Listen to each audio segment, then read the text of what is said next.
What would it look like to start a new podcast? How do you market your music effectively? What are the most important tools you could be taking advantage of in 2022? That's what we're going to be looking at in this episode of the New Music Industry Podcast.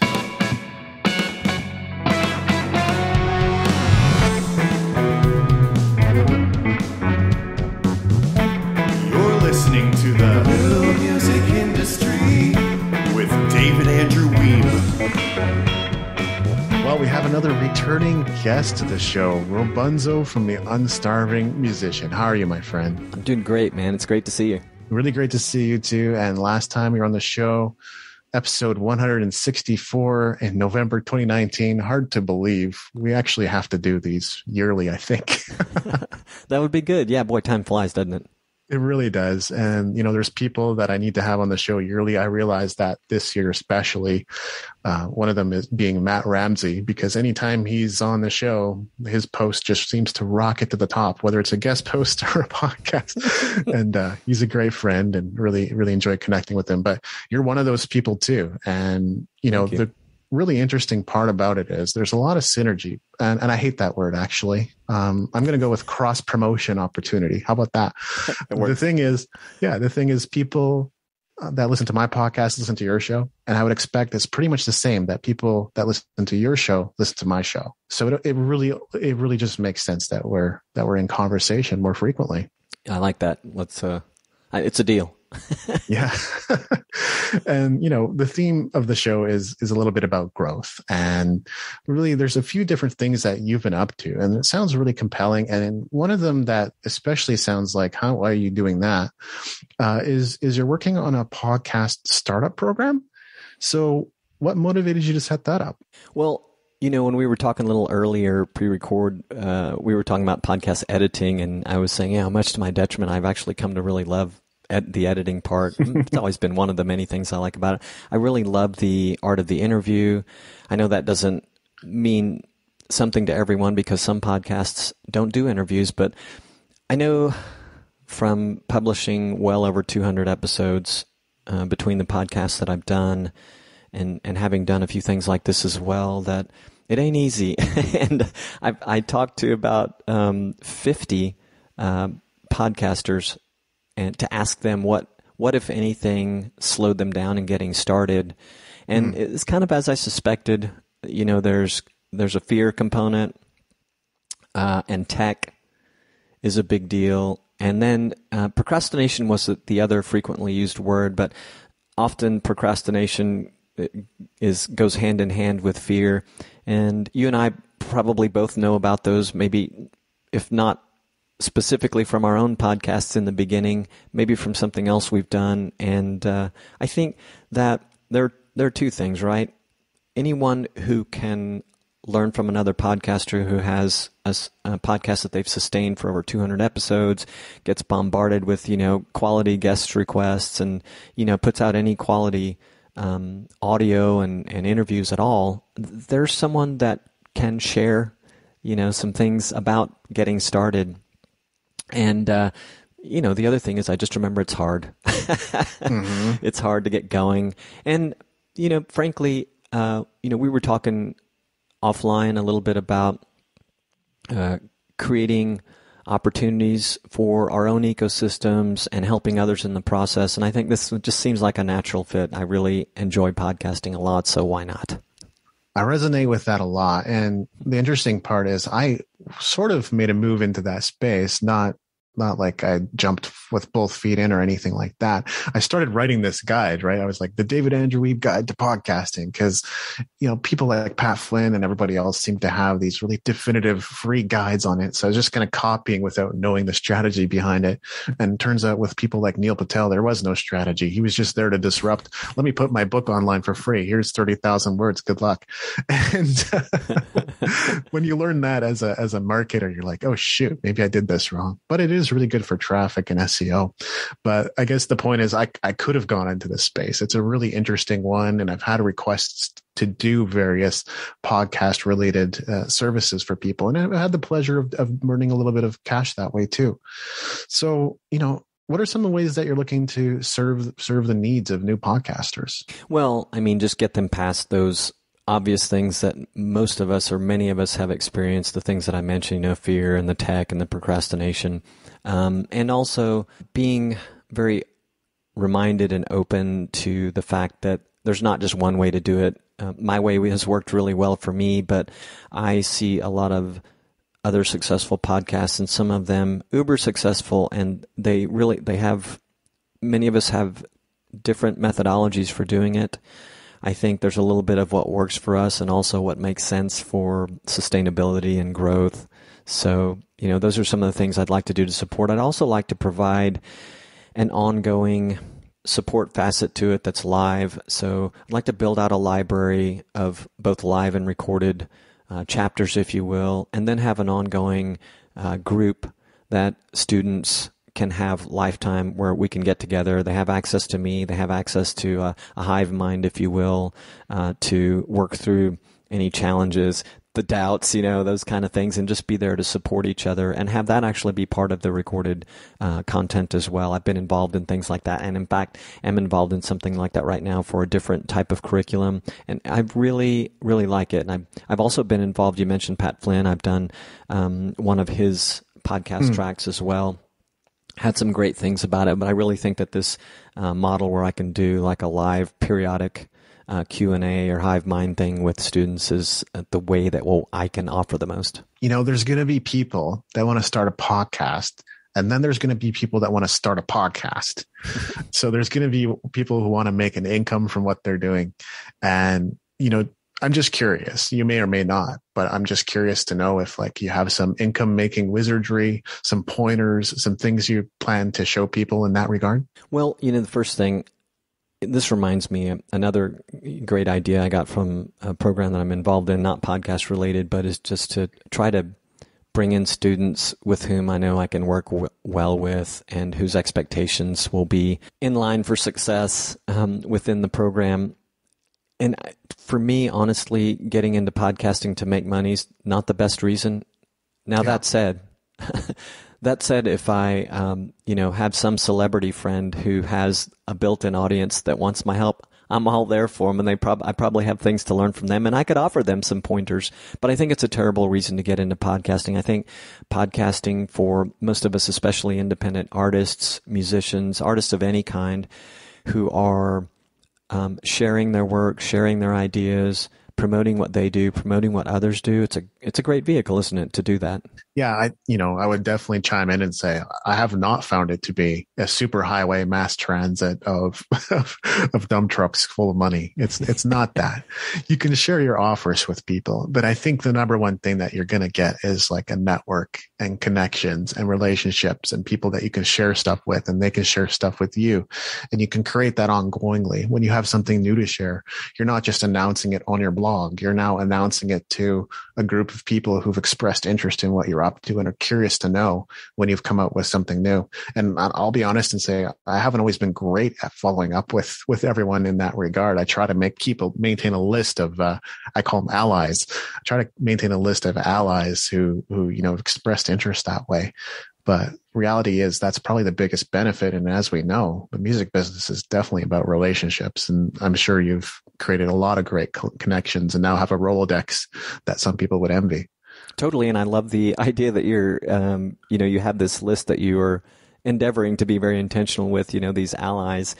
Because, I was slow. I have to admit, I was slow with so I'm really funny with my email list. I feel like a lot of people are pretty quick to stick us on their email list if they've had any kind of relationship with us at all, no matter how thin. And I really don't like that because I want people who are genuinely interested. And so consequently, I was slow to ask my guests to be part of a special list to stay in touch with them because I value their opinions on, music and podcasting and business and all this stuff and share things with them occasionally that I think they'll benefit from. And the funny thing is you guys that come on to my show, I often walk around thinking, well, they've got it all figured out. But I know that's not true when I really take a step back and I talk to you again and again and again. You have a lot of things figured out. I've got a few things figured out, but together, we can do a lot more. Yeah, I can also tell you from experience that adding people haphazardly to your email list just doesn't work. We actually, with Music Entrepreneur HQ, had to segment out an audience, which they often talk about in marketing and business anyway. You're supposed to have segments in your email list. And so that is kind of best practice. But there was one really distinctly different interest from all the others. And that was when I wrote a book review about Dr. Joseph Murphy's The Power of Your Subconscious Mind. And it was just so clearly a different audience coming to our site to check that out. And it was our biggest blog post too. And it was like, well, my gosh, what do I do about this? And I couldn't find coaching on it. And I couldn't find anything helpful or resource in terms of what do you do when success happens sort of unexpectedly in weird places. And I think finally someone just said at a marketing networking event or something like that, somebody just said, well, that's where the opportunity is. And I was like, okay. So what would it look like to lean into it? And again, it took a little while to formulate. But one thing we did was eventually just put those people who are subscribing or coming to get the lead magnet to get onto a different list than our main list. And then more recently, it's like, okay, we're sharing book reviews with them. We're sharing articles with them about the subconscious mind and other book recommendations they might be interested in checking out for themselves. And so we have like almost a small niche side business in the realm of the subconscious mind that's running alongside what we do in the music business. It's a really, really fascinating case study. That's great. Yeah, this is something I've kind of struggled with as well, and it's in the back of my mind weekly, the whole segmentation thing, and I've yet to sit down and really plan that out. I've kind of done some of the pre-work, like I'm tagging people. They're ready to be tagged, so I kind of know, I have some idea of the interest of the audience. Not entirely, though, so I'll have to survey again and sort of go through and identify the ones that I know some things about. But yeah, it's a good move you're making. Oh, thank you. It's a technical and sometimes frustrating thing. I totally get that, figuring out your email list. And, one thing I'm sure everyone would be curious to know, is it a little late to jump in the podcast game or not? I love talking about this. It's funny. I always feel like a late adopter. And in reality, when did I start podcasting? Like around 2016, sorry. And, there came a time where I thought I was kind of late to this party, but it's not true at all. And when you look at, when you get some deep insight into the stats, if you will, of the entire podcasting ecosystem, there's some huge number, I don't have them memorized, there's some huge number of podcasts that exist in the ecosystem. And there's this tiny fraction of active podcasts. So there's a lot of dead, a lot of that. The rest of them are literally dead. Yeah. So if those numbers are something that concern you, well, there's like 5 billion podcasts in the ecosystem. Why should I get in now? There's a lot of dead stuff in there that hopefully will go away someday to sort of help the overall stats of the business. But again, it's a great way to get your work out there, get your ideas, help others get their ideas out there. It's a great way to create some new content, a great place from which you can repurpose content and just build content around. And no, it's not too late. And I love the idea of artists, musicians, business people starting them to nurture some of the relationships that you're talking about. So absolutely not. I don't think it's too late. And it turns out I wasn't a late adopter, and that's usually what I find out. I'm never on the bleeding edge. Never on the bleeding edge, but I am generally an early adopter at it, even though I know I think it definitely single digits of the aughts, of the aughts, 2006 and even way earlier, podcasting was becoming pretty huge, right? And here we are about to enter 22 and it's still big and it's growing. I don't have all the stats off the top of my head, so our listeners can definitely go and Google them. But I do know that most podcasts die after 20 episodes. Or less. There's probably maybe 20 to 30% of shows that are actually active, like still active and going with new episodes. Mm-hmm. And yeah, it's just crazy to think, and the other stat is just basically that things have been booming in the last, 2-3 years, maybe 5 years with podcasts. It's been a long trek. And it's just now starting to get into people's consciousness. Like something like 80% of people in the US know what a podcast is. I think the stat was something along those lines, and that's climbing, right? So there's an awareness. Yeah. Oh boy, awareness is a big thing too. And I think that's another reason to bring more podcasters who want to do something with sustainability into the ecosystem, because there is still a huge lack of awareness, which I think speaks to the opportunity. I mean, podcasting is, you could arguably say, I don't want to compare it to radio, but it is kind of the new radio in a way, the new talk radio, if you will. And there's just a ton of people that don't even know how to listen to one. And, so we all need help in spreading the gospel about how to get podcasts and why you should look for your area of interest in the ecosystem. I remember when I was a kid, I just thought that was the coolest thing. We would, take a tape recorder with us everywhere, and we would do really stupid things like record, burping contests and things like that. But part of it was like this idea of creating your own show and having some music in there.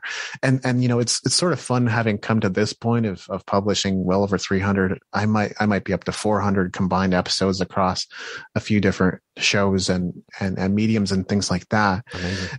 Yeah. And going like, it's been a lot of fun to create my own show, and it's been a hell of a lot of work. That's one of the things that you already said earlier. It's just unreal how much goes into it. My tip would be, if you can, 2 things you want to outsource as soon as possible with podcasting.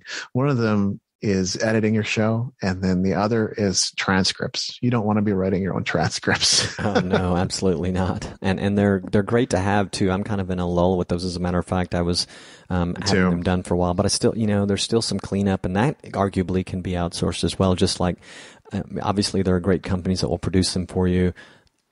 Sometimes you got to have somebody you really need to have somebody go through them, even though before they go out, and make sure they are as good as they can be. Yeah. I love the topic of podcasts, and I'm glad we got to talk about it. And, I talk about publishing as one of the 4 ways to get traffic on the internet. There's only 4. And Dan Kennedy would even say the internet itself is one channel, but, got publishing, advertising, affiliates, and, what was the other one? Dream 100. So basically what we're doing right now, connecting with people in the industry and appearing on each other's shows. That's your Dream 100 approach. So yes. Publishing is like, if you're not publishing, I'm not saying everyone should do it. I'm not even saying everyone should do it all the time or consistently or daily, but you are missing out on one source of traffic for sure if you're not publishing. And social media for me falls under publishing too. You're putting something out there and sharing it with the world. So, yeah. And I would say most musicians are doing that. Yeah. So really love getting to this topic. And, we want to cover a little bit of music as well. You've released a couple singles earlier this year. That's really cool. And, tell us a little about those singles. Oh, sure. So you may recall I'm mostly a drummer all my life. Yes. I early in my music endeavors, decades ago, I played a little guitar, and I set it down for a really long time. Came to Panama without one. I sold the one I had, and in the time that we've been here, I've started doing some music with a couple of friends here, and one of them moved, but he left me with a guitar that he had. He fixed up I call it a cheap guitar. He fixed up a cheap guitar for me. He knew I wanted to start playing again, so I did, and I wrote my first single I jokingly say using every chord I know, but it came out nice. I did it remotely with some friends, a couple of friends, one of them who's a great producer, or I should say engineer, and great with mastering, and they're both great players. So I had myself in Panama, a guy in the San Francisco Bay Area, and another one in the Dallas, Fort Worth area of Texas, so that's kind of fun. Did that, and then, and actually I started that whole process started, including, amassing a little bit of gear for recording an acoustic drum set at home. That started right at the outset of the pandemic, and I honestly can't recall if it was the pandemic that drove me to just get started on it, or it was sheer coincidence. I want to say it was coincidence, but I should probably look back at the records for that. And then, but before this year had come around, I had started working on another one, but this time I used a collaborator who had written this great keyboard part that reminded me of prog rock, and I actually found him on one of these online collaboration platforms. This one is called Compose with a K and a Z, and they've got an ecosystem of musicians who everyone in this particular system has a DAW at home, so they can upload recordings and like ask for people to contribute things. And so that relationship started that way. We ended up so I ended up writing the lyrics for that, doing the drums, of course, and tweaking the arrangement of the song. Had the same other two guys who played on my first single on it play on it, and the sound was lovely. So now I sit in, they're both kind of rock pop, and I call the latter one my ode to prog rock. But now I'm sitting in a place where, well, the year's almost over. My audience is getting bored. I need to write something new. So that's where I'm at today. But Nice. But the whole thing was such a learning experience. I mean, the fun part was learning the recording, I think, and then, when you get your finished product, and then it's like writing a book, then the work starts when you finish the song, right? And you're trying to figure out. And arguably, music is more complicated, at least in my memory, than publishing a book, getting your music just distributed. And then, as you know, there are these, arguably, there are more distribution channels. Maybe that's not fair, but it seems like there are more distribution and marketing channels for music than there are for books. That may not be a fair statement, but it's a lot of stuff, right? So that was a real eye opener. I didn't, of course, think I was going to conquer every aspect of that. So that'll be like when I do the next ones. It's something I think I've been thinking about a lot, on top of the fact that, all right, I got to come up with a new song, guitar player of what feels like about 2.5 years, come up with a new song. But that's definitely been in the back of my mind. And, thank God for the podcast. Or should I say, thank God's for the podcast. Because I've gotten so many sort of great tips and things to follow, new rabbit holes to go down when it comes to the next one, and talking to people. And then the program that I'm involved in now has really been helping me loads with building my own fan base and working towards income. So that's definitely going to be a head start on the next one that I record. I guess this is a bit of a side conversation, but you did bring up the pandemic. So I'm wondering what your experience of that has been like? Has it boosted your productivity? Has things stayed about the same, or have you had some challenges and difficulties navigating that? What has sort of been the silver lining of it all? I don't want to be political or ruffle anybody's feathers, but I think the silver lining of it all is what happened technologically with vaccines. Over the course of this pandemic. It was truly remarkable if you look into that, or if you haven't, it's pretty amazing. But for me personally, I had a lot of struggles that I'm still reflecting on. And I think the problem for me was a lot of the pandemic tapped into my innate antisocial side. And that's not good for any of us, right? I fortunately, as far as the creative work that I do, most of it's been home-based anyway. Like a lot of people, and as far as gigs went, a lot of people would just maybe hate me for saying this, but for me it was an opportunity to step out of them for a while. And I just needed that personally. And it gave me an excuse. Yes, it did give me an excuse to learn to record an acoustic drum set at home and to work with an engineer and other musicians. And, I suppose at least one of those other guys was kind of figuring it out too. So that was a treat.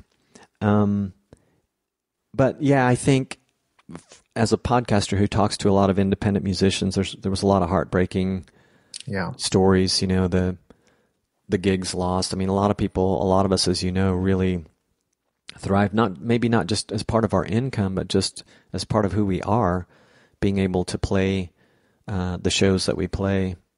And so I suppose, I love performing. I've always said that, but I suppose I was luckily at a place in time where I didn't mind the break. I'm kind of ready to get back, so I think things are working out.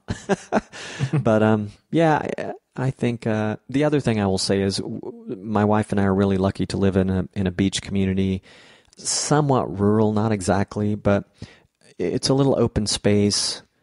And that was conducive to a community that by and large has stayed healthy. And, I know there were a lot of people all over the world who weren't even permitted to move about in front of their homes very much during certain times of the pandemic. And that didn't really happen to us. Although we did have a period of time where there were no alcohol sales because of the pandemic, and we were actually allowed to go out and do our shopping on alternate days by gender, which was weird, but oddly enough, that wasn't, in retrospect, it wasn't that big a deal. What's been happening in North America is sort of on the sane side, even though at times it has certainly appeared completely insane. And what's happening in Australia right now, if you look into it, there's something going completely haywire there. And I'm not saying that applies to all the world. Obviously, there's a reason why it's happening there and in this moment, but it's just crazy what's been unfolding. And I'll say too, like for me, it's been a roller coaster ride. It hasn't been like predominantly good, and it hasn't been predominantly bad. I've been able to get a lot of things done, be productive. And like you say, maybe not antisocial, but yeah, it's forced me inside a lot more than potentially I would even want to be. The downside was just burning out in September of last year. So yeah, just taking things a little bit too far with my daily efforts. And, I guess sometimes when you're listening to certain marketers and how they go about their days, you're like, how do you get it all done? And then you go and try to pull these 16-hour days, and you're like, well, if I didn't have a freelancing career and a business to run and everything else going on in my life, I might be able to do all that. But yeah, if you're a one-man show or mostly a one-man show and you already have your other commitments, I wouldn't recommend anyone going that route. It's sustainability and consistency for sure. Well, I'm glad you made it through, survived the burnout, and that's certainly a thing for us from time to time. And we just have to remind ourselves that everyone puts on their best shiny side when we talk about the work that we're doing, and if we are massively productive as we claim to be, on top of optimizing our lives, maybe we're doing it at the expense of our health, right? So. Definitely something to look out for and to examine. And I know that was a theme when we talked a couple of years ago too, but yeah, definitely. What was your approach to writing lyrics? Was that something kind of new to you as a drummer? No, well, writing is not. So I'm a liberal arts English major and have spent a lot of time in marketing as well as technology. And so writing's always been around, right? Yeah. But I wasn't writing, I've never written fiction for the sake of writing fiction, and have only a little bit of prose, but I had the good fortune, I will say, just in case anybody wants to try something similar out. And there are, these things take many forms, but there is a gal that lives in our area, Canadian, she was a school teacher in her past life, but she does writers' workshops. And she's a writer and a published author. And she has this amazing outdoor space that she calls Tranquilo Retreat. And prior to the pandemic, she actually had a thing on Airbnb where writers could come and just write there. And I would go to those, a really small group. She's got this cool system of, reading what we're doing and providing positive feedback. And so both of my songs actually, the lyrics for my songs began there. They were conceived at those workshops.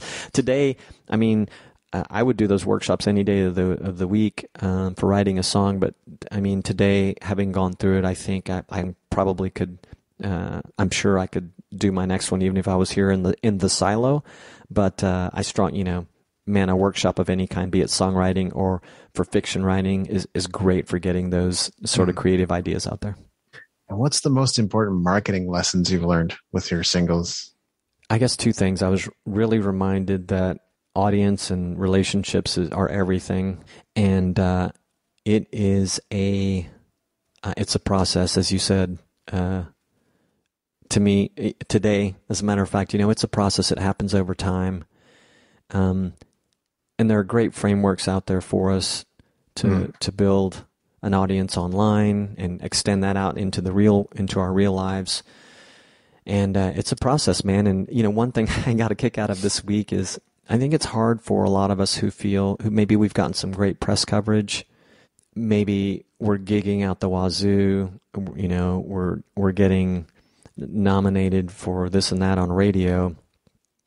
And then we sort of backtrack a little bit to get to some basics of audience building. And we sometimes, I think, can even let ourselves feel embarrassed that, like, wow, I have all this great press coverage. Why am I having to do this?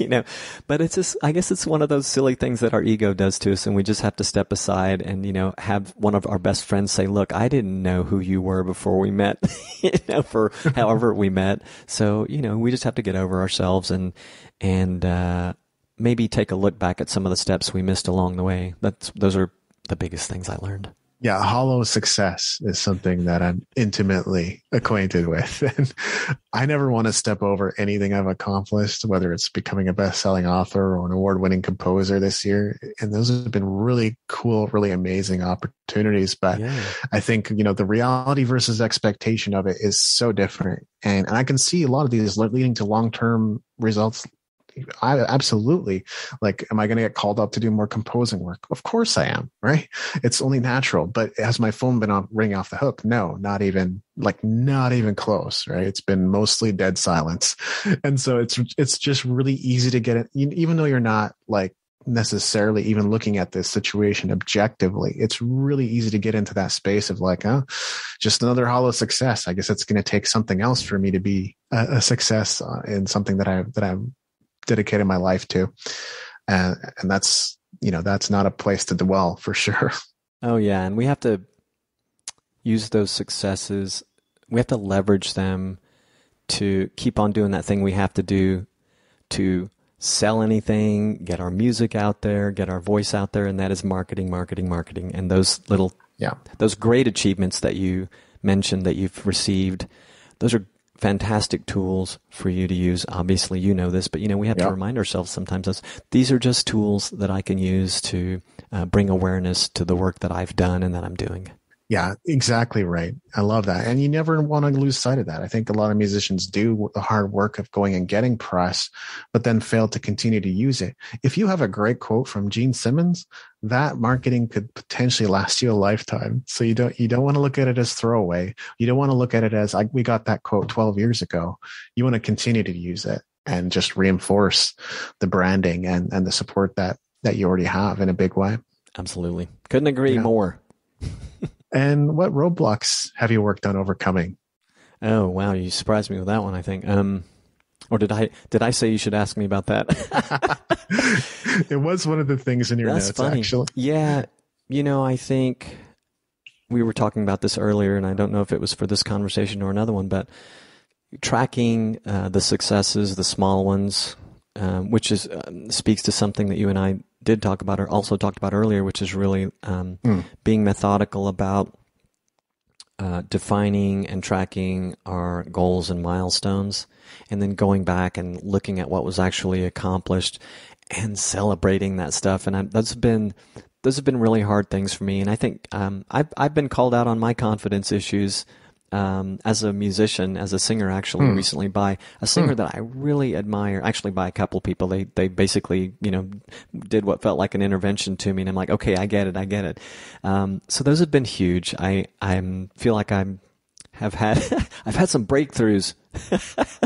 I've had some breakthroughs on those, but Great. No, they were wake up calls. Really big wake up calls. I think those were huge for me. And I'm sure if I think about it, I have a long list of other blocks I need to work on in 2022. So may we talk about this again, and I can share another dozen that I crushed in the following year. Definitely. Well, we all know, and I think this maybe ties into what you're saying, but the microphones in the studios, they can pick up your thoughts. Never mind, your voice, right? What you're saying or not saying. It's starting to pick up your thoughts. So you when you don't sing or you don't approach your instrument confidently, somehow, some way it comes across, even if the performance was somehow perfect.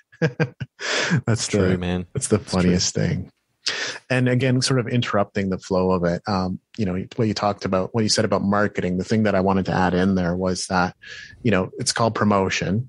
And when you split that into two, you get pro and motion. Pro is being an advocate for, and also means affirmative. And motion is action and activity. So affirmative action, affirmative activity. You are affirming that this thing that you've created matters and being in action about it. So I love definitely, that. yeah, thank you. 2 questions before we wrap this one up. And these are just really fun ones. What's your tool stack? We talked about podcasting. I know you have a website, you have a marketing plan. So obviously you're utilizing some interesting technology to make that all work for you. What are some things that would you consider essential? Okay, so like 2 things I can't live without, right? That's what you made me think of immediately. Yeah, I can't live without. One of them is routine. I'm a creature. Nice. I'm a creature of routine, like and the wonderful thing about routine too is we can always tweak it, right? But I happen to be a morning person, so it starts out with the minutia. Well, thankfully, the dog has a specific part of my routine dialed in first thing in the morning, and that's to get out and get some sunshine and walk with him. And both me and my wife. And then, it's little stuff like coming in and exercising. And my one that I make fun of, making the bed every day is a big thing for me. Hey, at least I got that done. And I have a whole ritual over coffee. But, I mentioned these silly things, but they're a very consistent part of my day. And they sort of give me these. I heard, I'll think of it, remember his name before we get off here, but a famous author, talk about these little tiny little things that we do that sort of give us this subliminal sense of success first thing in the morning, right? And then we can move into those other things that are very, very specifically related to the tasks at hand. And so I do try to keep all those things in a good sense of routine. I've been married to my calendar for a long time, so those are huge. But the other thing I can't live without is team. And talking to you today, earlier, I believe before this conversation, it's a word I heard a couple of times from you, at least, team. And we were talking about the different forms that team can take. And I can't live without these people because they are soundboard. They, call me out on things, or they help me see things I can't see. They give me great ideas. They encourage me. They ask me why I'm not celebrating sometimes. That kind of stuff is huge. Oh, I love that. Yeah. Routine and team. I can't imagine better tools than that. The whiteboard comes close. It's pretty good, but I love the whiteboard. I don't even have one. Yeah. I don't currently, just because I never saw myself living here permanently. The idea was to travel the world, and then we know what happened. So I'm not prepared to travel the world, being what it is right now. So I'm staying put, but yeah. I think we should both get whiteboards in 22. I love it. Let's do it. The 2022 challenge. And then I wanted to wrap up with this. What are you most excited about right now? Whether it's a resource, a tool, or just what you've got going on in your career and what you're creating next? Yeah. Well, this last week I got a sizable donation to support the Unstarving musician, which was really exciting. Oh man, so good. Yeah, it came from some really nice folks too. And that was great. And that was a pleasant surprise. And when I think about it, though, it was there was a long relationship behind it. And that was great. That's a really good feeling. I like talking about it. And boy, I got re-energized about the podcast again, because yesterday I literally had a performer, a singer-songwriter in tears telling me for the first time that she had been listening to my podcast, episodes, episode after episode, doing some work that she didn't really want to be doing. She'd really like to just be doing her music, but she was, trying to meet some obligations. And she was just telling me, it helped me feel connected to music. And some of your guests have these amazing ideas. And man, that sometimes you just don't know, do you? Like, who's listening? And then somebody just out of the blue does that for you. And then lastly, my wife and I are planning to move to Mexico in the new year. Wow. And so I'm currently in a recording space that is challenging, not acoustically, but I'm just not in a place where I have music lovers all around me. So recording an acoustic drum set this is not the place to be. So when we move, I'm planning to rectify that. So that's going to be super exciting. I'll be able to create a lot of cool content, including some new songs. So that's super exciting. That's really awesome. Ever so often I get those notes too, maybe monthly, maybe every couple of months. But yeah, you realize that you're really making a difference and serving people. And sometimes that's not easy to see when you're just dealing with the stresses of life. Like, okay, I got to take care of my financial situation. And when that's not going well, I got to take care of my health. And when that's not going, when that's going well, I have to go look at my relationship. And that's the way life works though, ultimately. And you come to recognize that there's no way to have all your ducks in a row. And if they are, they just poop in the same spot. So there's still a mess to clean up. Yeah. And thanks to people like you, I mean, that have been on my podcast and, invite me for conversations like this, because these are super inspiring every time. Well, it's been really great having you, Robonzo, and let's make a point of talking again soon. I'm excited to go eat something because I've been intermittent fasting today. Oh, thanks, man, and enjoy your meal. Bon appetit. All right. Thank you. Did you pick up your copy of the Music Entrepreneur Code 2022 edition yet?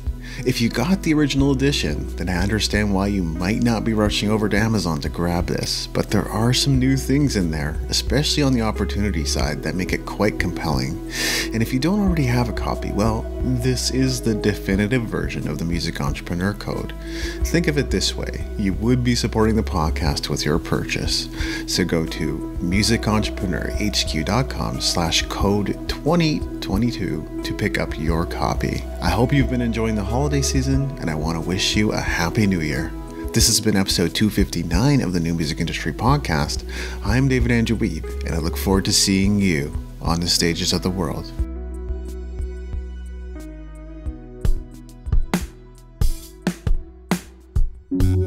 Thank you for listening. Music in this episode was brought to you by Brian Young. Wherever you're listening to this right now, please consider leaving a 5-star review and comment to help us get the word out about the podcast.